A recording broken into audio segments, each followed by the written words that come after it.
Here in Feathers there after the final whistle there, I spoke with Brian Fogarty, manager of Gold there. Brian, what's your immediate reaction? Sure, look, the game plan went to plan in the first half, and it didn't go to plan in the first 15 minutes of the second half. So our kind of game plan was to try and run, and we thought we were that little bit younger, maybe fitter than they were, and that kind of worked for us fine in the first half, but they came out fierce strong in the second half, and they kind of caught us off guard a bit. We were a bit leggy for some reason. We made a couple of changes then there with the next 10 or 15 minutes, and they seemed to work for us and kind of got there in the finish. I suppose it took sort of the same as in the West final there. Last 10, 12 minutes there, Andy Burns coming out a bit around the field, got on a lot of ball, opened it up a bit. But still, it was 5 minutes to go and you were still 2 points down. Yeah, it was a kind of a strange game that way. It took us a while to get we were losing the ball in the middle of the field, but we were still losing the ball in the full back line as well. They were getting a couple of good scores, and they had a couple of other goal chances as well. But it was really probably the middle third was where the damage was being done. So yeah, look, we brought Andy out, and Keane Lonergan came out a bit as well and got on a bit of ball, and James O'Connell won a few breaks, and then they all started kind of getting breaks and got a bit of confidence again. But we lost a bit of confidence, I suppose, there in the middle for a bit. But look, when we regained it back, I thought we kind of finished very strong, all right. Yeah, and I suppose that they being down the man there for the last 17 minutes. Yeah. But really, it didn't reflect it on the scoreline, like. No, it's funny, isn't it? It's how many times have you said it? Like, you see that the team that loses a man often kind of rallies, and in fairness to the lads, they did rally. They didn't seem to get the ball back in there, and we didn't make any big major changes to our team. We just kind of brought Andy out around the middle, but we left everything else the same, and it just seemed to work for us. We were kind of lucky, I suppose, in ways. It probably, I think, I suppose, in the finish, probably the younger legs, like good lads there.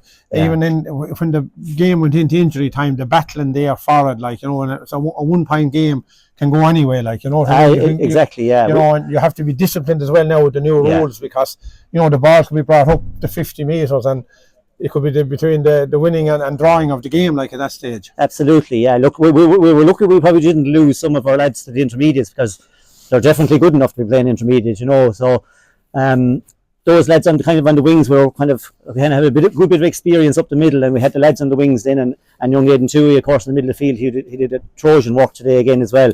But the lads up along the wings, they rang their legs off today. They used their youth, and I suppose that was maybe what the difference was in the finish. It probably was, and I suppose.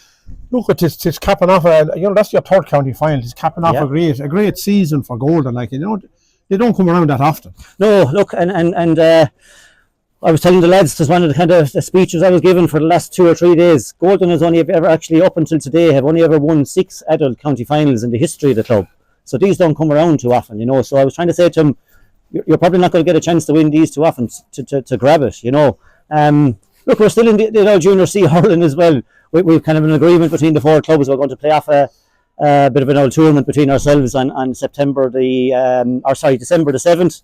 And that'll be kind of something as well to kind of finish off the year, and to be great for them lads as well, because they're training since February, and to finish off the year with another kind of a cup to be great. And I suppose add that to the West Intermediate football, and we had a great year. A great year. Absolutely, and look at. Coming up to Christmas now, will make the Christmas Eve. Absolutely. Look, we had the same year in '95, and we drove forward. And we won a lot in the following 10 years, and hopefully this will help kind of drive on the next generation. We'll have another good 10 years ahead. Yeah, because I suppose relatively speaking, it's a youngish enough team today as well. There's a couple of exceptions, but overall it's a younger team, and couple that with the intermediate team. So it's sort of.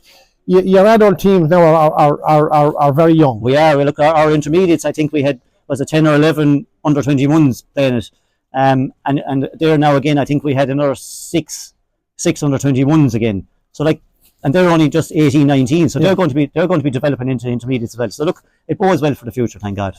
Look, thanks, Brian. Thanks, lads.